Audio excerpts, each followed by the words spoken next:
All right, everyone. Welcome back to episode 42 of Make Friends Radio. I am joined today by my old friend, Katie Marks.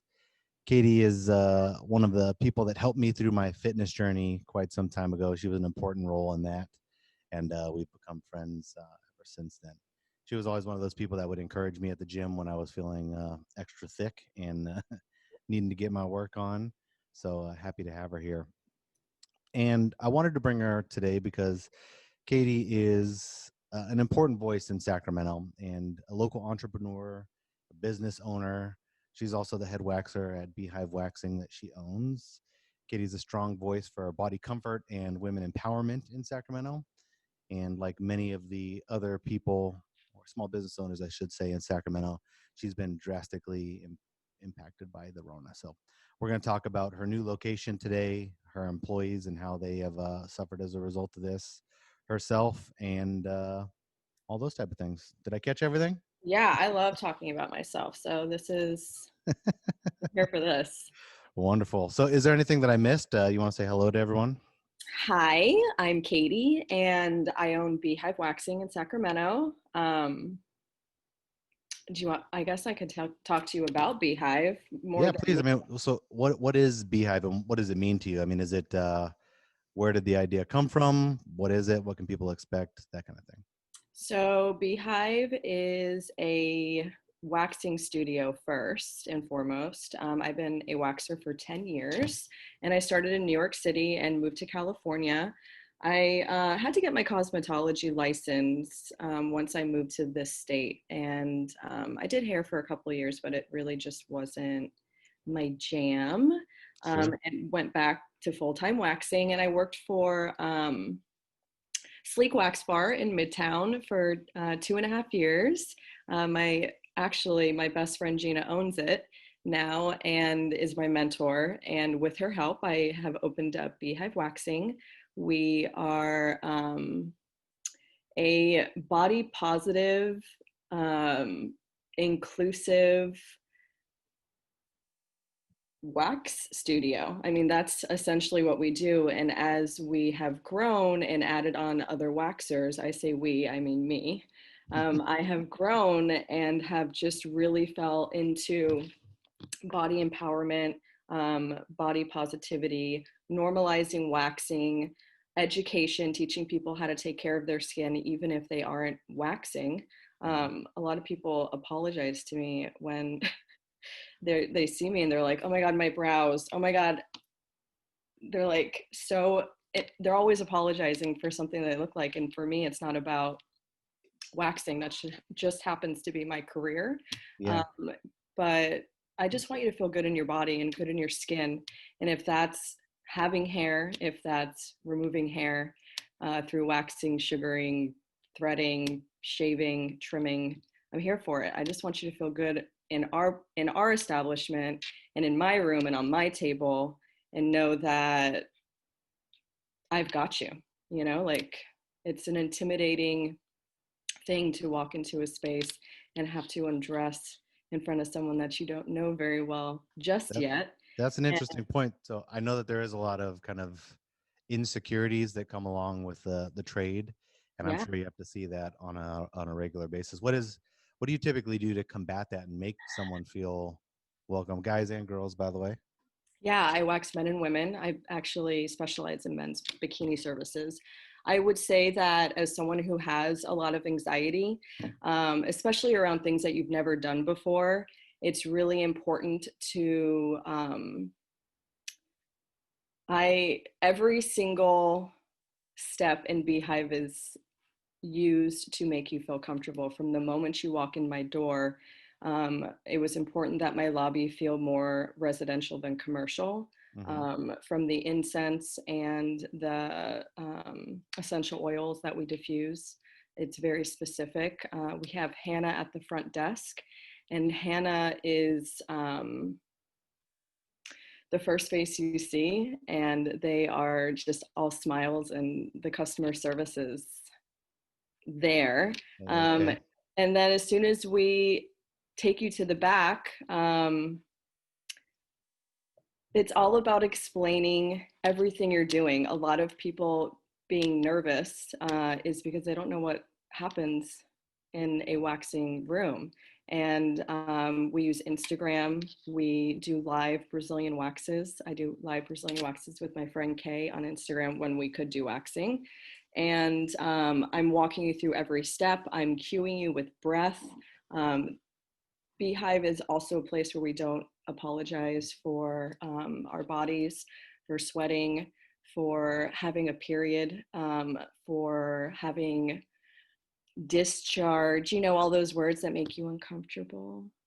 Who, me? Yeah, we don't apologize for those things in Beehive. And I think I try to just lead with the emotion you want people to have. And that is really how I just deal with it. I think people trust me I exude this knowledge and education and teaching them how to take care of their skin. And I really feel like first time waxers are my favorite.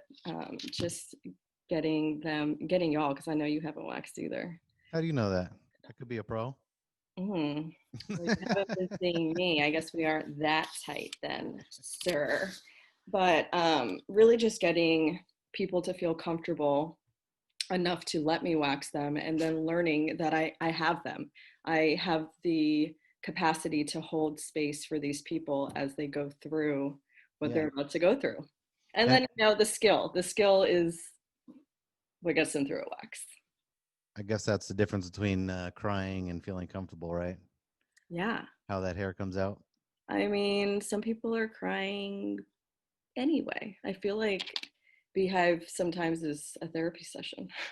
Oh, as talks about when she goes in for those type of sessions, she has conversations that I guess I could see how it could be very therapeutic. Yeah, So I mean, when you're in a vulnerable position, you're going to say things that you wouldn't normally say. true, true, true. So I mean, obviously, there's been quite a bit of success with Beehive. I think you just moved to a bigger location, which I happen to know very well because for like 8 years I lived at the Elms Apartments right across the street from your new location. Yeah, so you know it well. Yeah, we just Shout out to the moved Elms. to shout out to the Ums. We just moved. I've basically moved from a 10 by 10 room where I was me and another waxer, Rachel, my first Where was that? employee. It's on X and 27th. It was in like Mhm. this old Victorian style house with other businesses.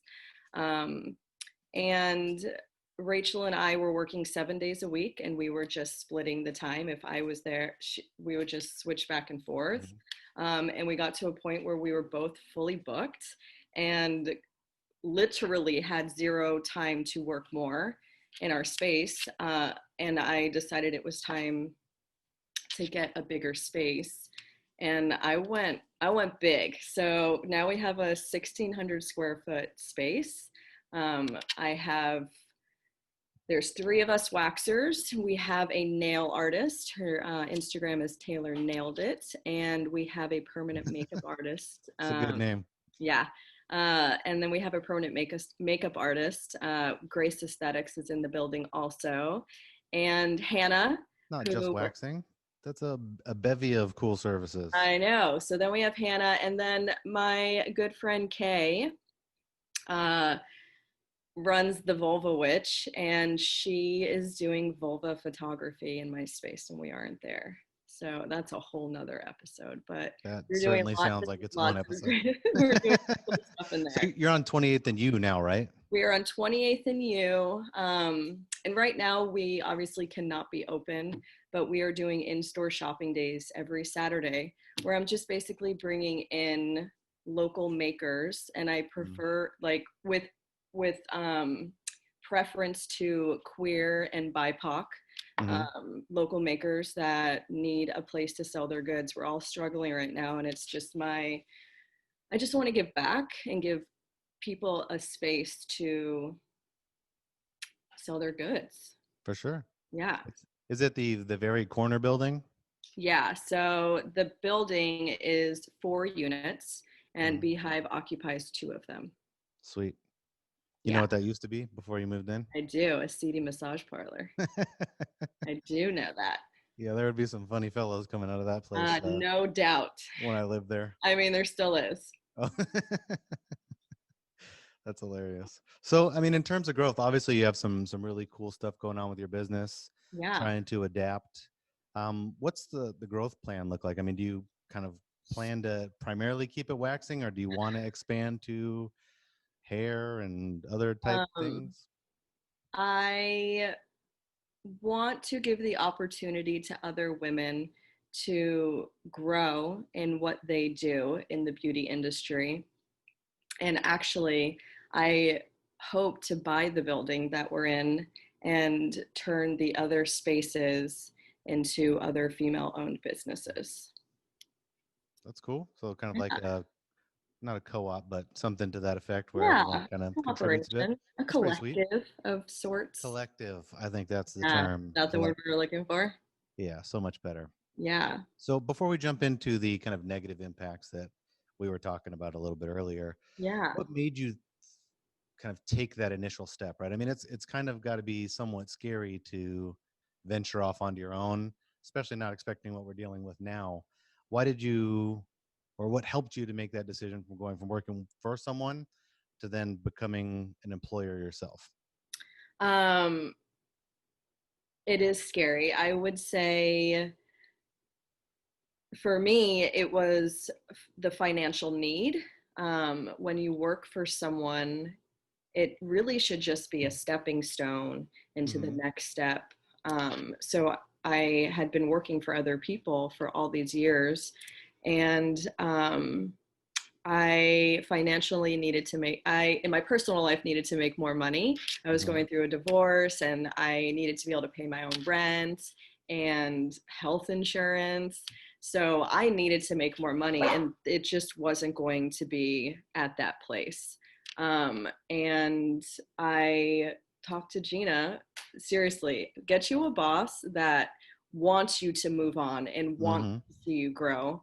And she really walked me through every single thing I needed to know to open my own business. And I think it's important to surround yourself with people who believe in you and Mm-hmm. want to see you grow and support you in any way they can.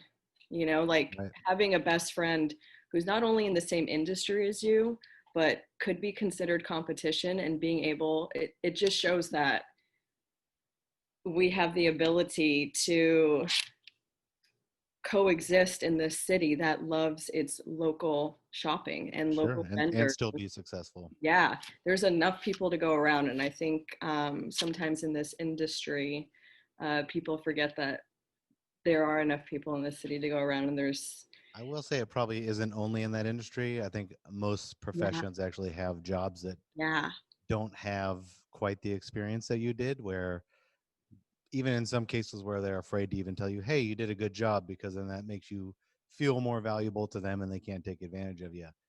That type of thing wow, happens in the yeah. work world so much. So to hear that you had such a positive mentor and role, Yeah. Oh my gosh, Gina was that's amazing. killer. And Shout that's out, what I Gina. want to be. You like want to, I want to do that for other women. And I think when you ask like what's in store for Beehive, I really want to start doing like business chats. I already teach people, I already do training in waxing, but I feel like I want to do more training in like small business owning and just the beauty industry and how to succeed in it. Because you're right, I have had a lot of growth and Beehive has only been open for like 2.5 years, and 6 months of it have been quarantine at this point. So I have had a lot of success and want to share that, share my knowledge with others. It's what I've learned about my growth is that I do it out of necessity, and I don't Hmm. know if that's always a good thing, but I started Beehive because I needed more income, and then I hired my first employee because I didn't want to work more hours, but had the need for more Sure. appointments. And then now we've moved into this new location because we couldn't make any more money. We couldn't see any more people. So there was no choice but to grow. It's a good And problem then to have had. yeah, and then just needing the support of your community. I have a tight group of girlfriends, well, human friends that really uplift and support in ways that I know not everybody has. And I feel extremely lucky for that too. And then a For sure. partner who, you know, humbles me and puts up with me. Shout outs to that man. Shout out to that man. So, you know, the last thing I want to say before we move into the troubles that you've been presented with as a Yeah. small business owner in this strange time. Congratulations on your new spot. It looks awesome. Thanks. The artwork on the wall is pretty sweet. Yes, yes, yes. Jazz is forever talking about you, so Oh, yay. good stuff. Yeah. So let's get to the nitty gritty. You Let's know, do it. the nasty. In this day and age, it's pretty fair to assume that most people, especially small businesses, are struggling as a result of COVID-19. Had a huge impact on people's lives and businesses. Can you tell us a little bit about your personal struggle with COVID-19 and what it's meant, and more importantly, what it's done to you and kind of where you are with it? Yeah, I think that consumers of the beauty industry forget that we're like humans Mm-hmm. that have feelings. So when I talk about this, I don't want anyone to feel like they're just a body on my table, because missing my clients is like not being able to see my people is probably the hardest part. But I will say I uh, filed for unemployment and did not get it. Um, did not get a stimulus check because Beehive made too much money, which yay, but fuck. Yeah. Um, Matt and I are both in industries that got shut down together. And so we were both very unemployed. Um, Matt fortunately got unemployment, so that was a plus. And then when they opened up our unemployment for small business owners, I reapplied again, Mm-hmm. and I started getting 150 $150. I never got the 600 ever. So $150 was the total that you were getting. yeah, What's yeah. that supposed to do? Um, As she looks off to the left. I don't know. It's not going to help me support other local restaurants and eat out. I'll tell you that. Yeah, no, so Um, and that was one of the things, is that $600 supposed to go back into the economy, but how many people actually spent that or spent it back on the economy or use it to actually pay their rent as opposed to what it was intended yeah, I for? mean, I feel extremely lucky that Matt and I are in a place in our personal lives that Mhm. we have savings and we have a roof over our head. We live in a home. Um, we could use our savings to pay our mortgage. We are extremely lucky compared to most of the people in the beauty and service industry going Sure. through this. I did apply for a PPP loan and got it, but it was just enough to pay 1 month's rent on my new space, where I quadrupled my rent. Jeez. And to put myself back on payroll. So, and essentially, my payroll for myself helps me pay my mortgage, my health insurance, which is $530 a month, Jeez. and to feed me. I mean, and to feed these wonderful dogs I have. So, I would say I was greatly impacted by this just financially. And then moving into a space where you put tens of thousands of dollars into curating this beautiful space that you are so excited to move into, where permits can't even be finished to finish my walls yet because the city shut down, and having 3 employees, 2 renters. I mean, I have a team that I'm trying to support at the same time, and I would say I was greatly impacted. Yeah, I would say you're greatly impacted as well. I mean, so Yeah. what, a kind of a dark question, and I feel bad almost asking it. I mean, what does the future look like? You know, I mean, what is the next step? If this goes 2 years, what happens next? I, Obviously, I don't think you it'll know, I do don't that, but know. I feel like it's tough because we like literally we go to cosmetology school and aesthetic school, but specifically cosmetology school I went to for 1,600 hours, where they basically only teach you sanitizing and disinfecting things. And Sure. then your entire test is literally the same thing. We are taught to disinfect and sanitize. And I can't tell you how many times I've talked to future Estes and future Cosmos that are like, I never learned waxing. They don't teach us anything. We didn't learn this. We like, you have to go and do continuing education after school no matter what, because truly they're only teaching you how to clean things. So to tell us that we are less safe than, the grocery store or a restaurant, or even to go as far as to tell us to work outside where we can't even control the environment around us. It's Mm-hmm. so insulting. Like, fuck you, Right. honestly. Like, how, I don't know. It's like all we know how to do is keep things clean. Yeah. It's a tough So, position, because I mean, we're in this situation that we don't know how to deal with. Um, Information is somewhat questionable here and there. For the most part, I feel like there's a lot of truths that are out there, and I feel like we do have to do our part. But at the same time, at what point do people have to give up everything for? I don't know. I feel like I'm saying that kind of wrong because I do think it's important to follow all the guidelines and everything, but yeah, I sad mean, to see my friends go through, turmoil. I think that what's really important, there's a lot of salons right now in Sacramento collecting numbers of how many people they saw. So we were allowed to be open, salons were allowed to be open for 6 weeks, Hmm. and all the other beauty services open later than that. We were allowed 3 weeks before we were shut down again. So there are salons out there right now that are collecting data, like how many clients did you see? How many stylists were there? And Hmm. how many COVID cases were there? And it's zero. I mean, um, it it's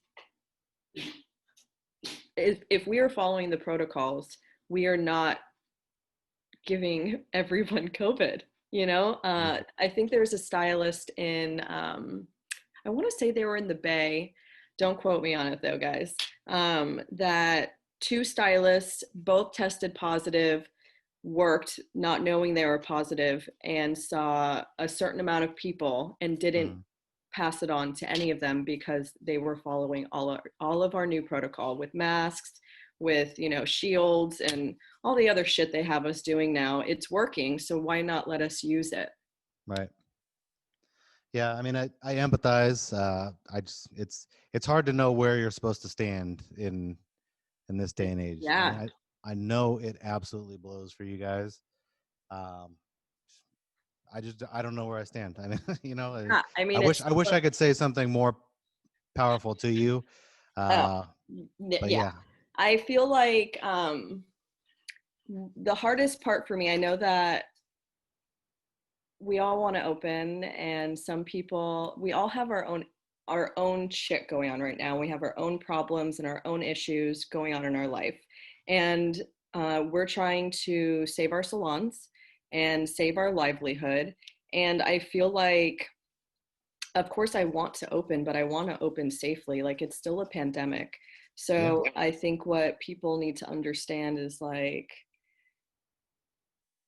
there's a lot of people out there seeing people quietly.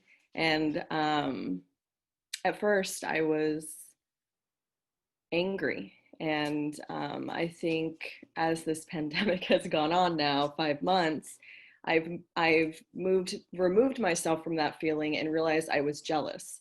I was jealous that I didn't have the nerve to do it.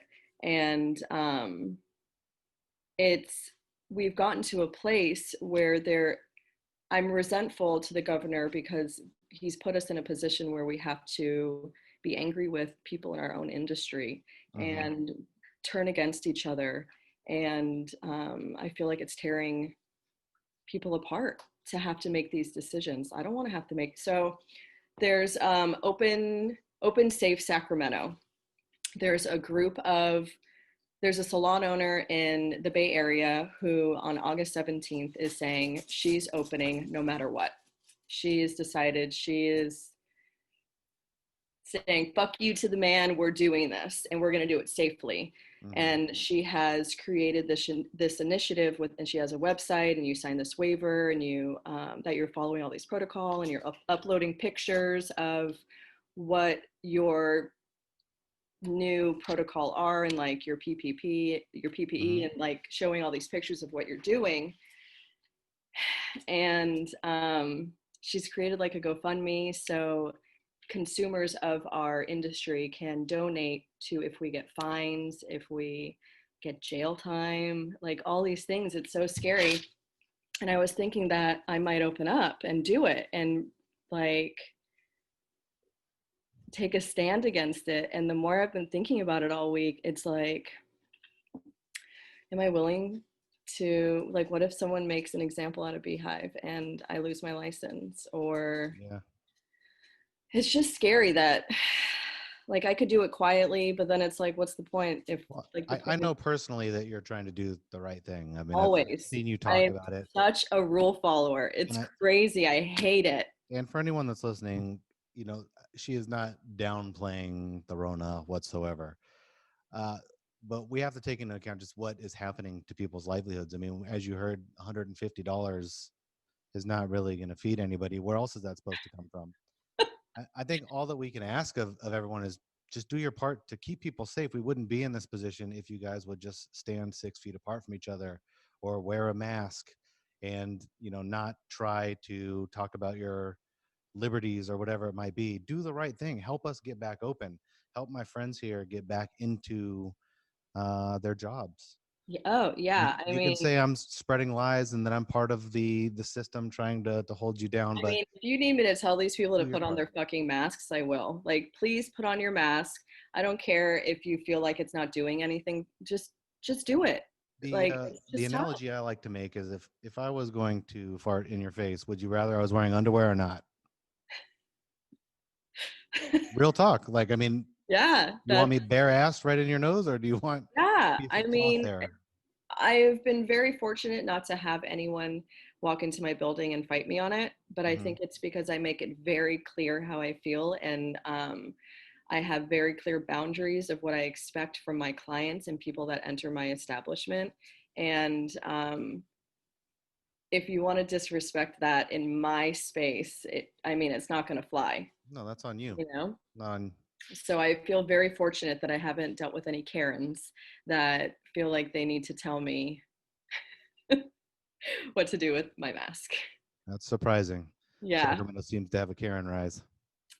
Yeah, I really like being transparent on Instagram and vulnerable has helped me cultivate an environment of like-minded people. Hmm. And I try to be respectful of other people's beliefs. I've had some really great conversations with anti-maskers that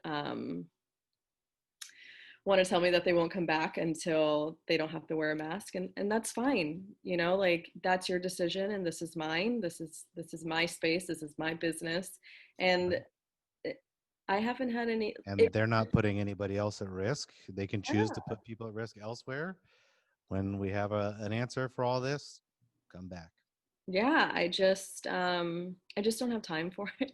Yeah, I mean, what this whole thing has exposed to me is just the blatant disregard for everyone except yourself. Yourself, Yeah, like, could you just step out of your bubble for a second and realize this I isn't would about you? literally do just about anything for anyone that needed it, and Yeah.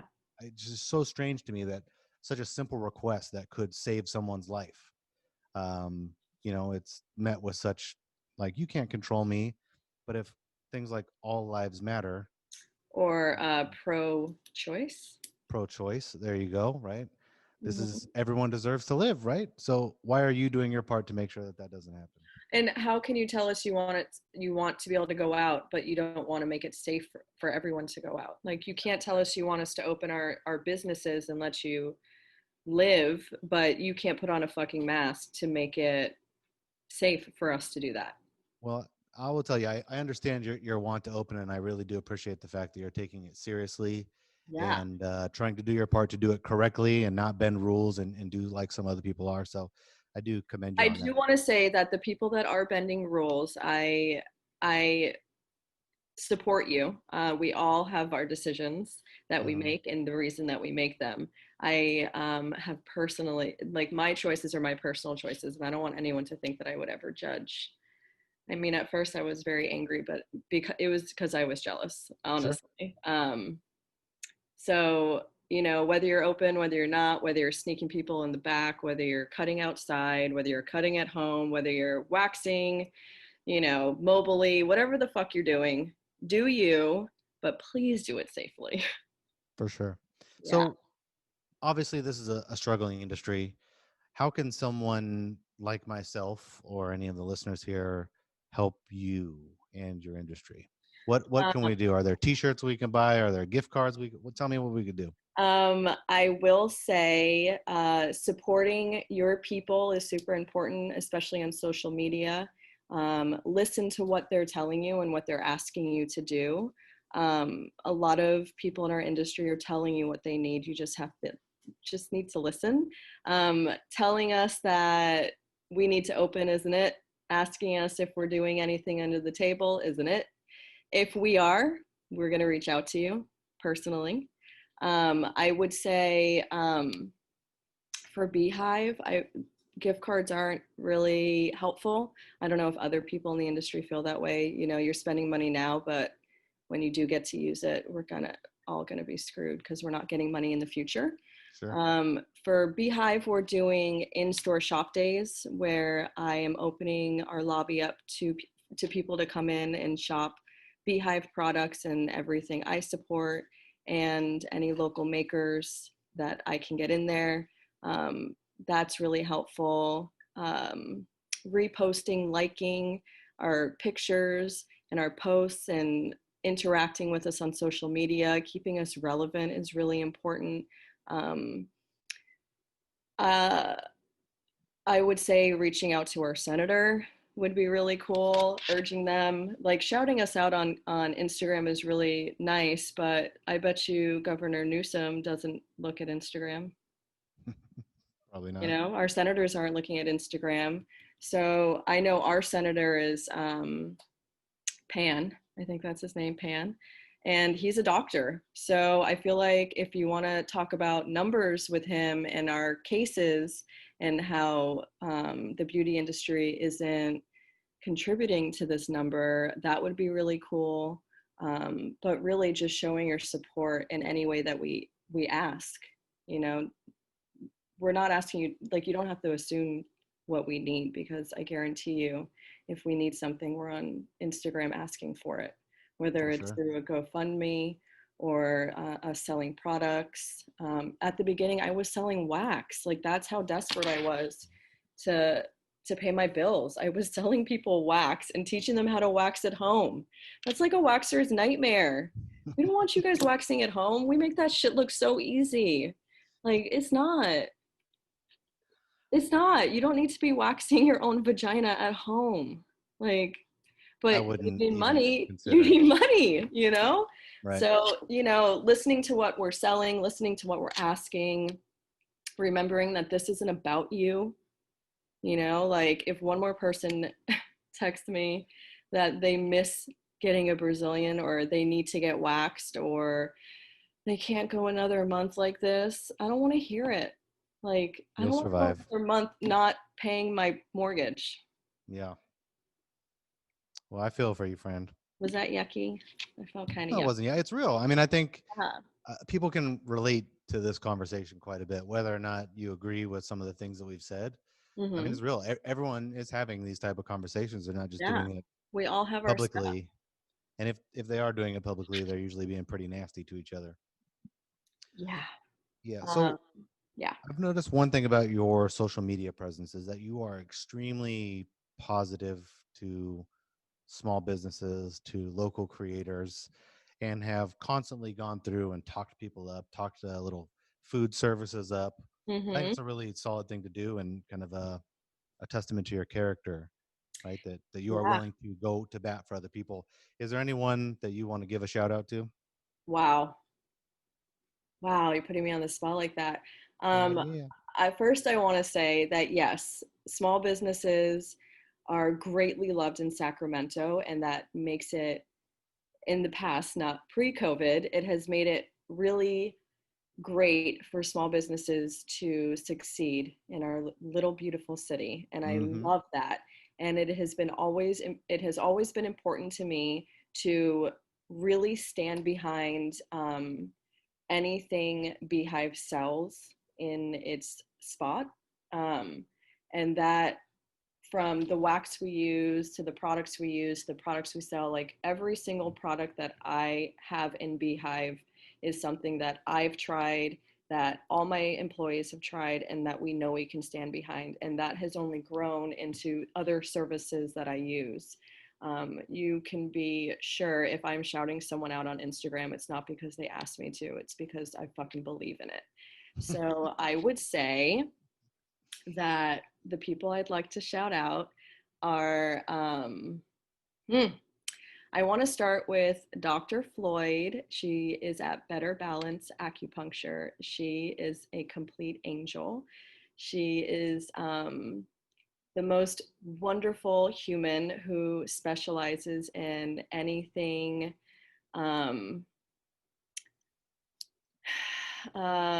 anything fertility, anything with menstrual health, and she has a whole Chinese herb line that I carry at Beehive, and I love it. I want to shout out. Um, wow, you really put me on the spot here. I mean, feel no pressure. One is good. No, I feel like I got to do more. I have a whole team. Like, really, I have a whole team of humans that stand around me. So let's start with the Vulva Witch. That's my friend Kay, and she sells vulva shaped incense holders and vulva earrings, and she is doing the vulva photography, and just normalizing normal bodies. If you are looking for someone who's going to talk body positivity, you should follow Kay. Um, and she's at the Vulva Witch. And then, oh man, really, I'm on the spot. If you want to know who I support, just follow me at Beehive Waxing. There we go. Straight Because I straight to the really, point. yeah, you know, and I'm going to plug myself. I support all women. Oh, Foster Goodness. My friend Cassie, she makes our Honey cleanser and a whole bunch of other goods that go, like, have just so much good intention that go into them. Um, if you want to know who I support, you should come to our in-store shop day on Saturday. So basically, just big up yourself. Yeah. If you want to know who I shout out, you just got to follow me. Like, I really just am nonstop with it. That's absolutely fair. Yeah. So one last question. Actually, I got two questions for you. Okay. Give it to me. First is when this is all over, what's something that's Sacramento centric that you miss doing that you cannot wait to do once Uh, COVID releases? I miss live music so much. And I know you feel me on that. I just miss 100%. dancing with my friends. I miss music festivals. I just miss music.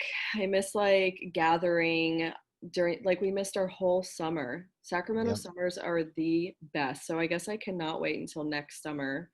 Hopefully this isn't the same as this summer, so that we can all stand around sweating together.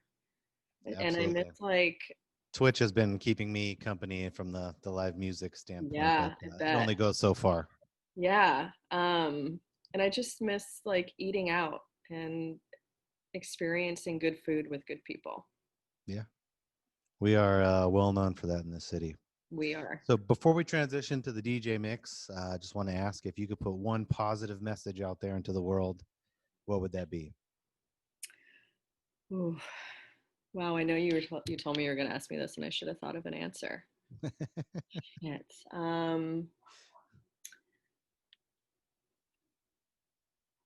Ooh. Have patience with yourself, because we kind of are all we have it right now. So take care of yourself. Remember to drink lots of water. And go take a bath and take care of yourself. Smoke a joint. Just do it. There it is, putting it all out on the table. Yeah. Well, I appreciate your time. Yeah. So where can everyone find you and all of those things that you're about? Obviously, I'll put it in the description of the episode Yeah. as well, but where can they find Um, you? you can find me on Instagram, usually crying and or yelling at y'all, um, at Beehive Waxing. I mean, really, that's it. I don't use Facebook. I don't tweet or anything. I don't do TikTok, but I am very active on Instagram. Cool. And you can always find me at Beehive, pretending I have stuff to do. Sweet. Do you have a web store? I do. You can shop right from the link in my bio. Awesome. Well, thank Yeah. you for your time. Really appreciate you stopping through on late Yeah. notice Thanks for and having me. I love it. talking shop as grody as we had to let it get. And Yeah. yeah, just really appreciate that.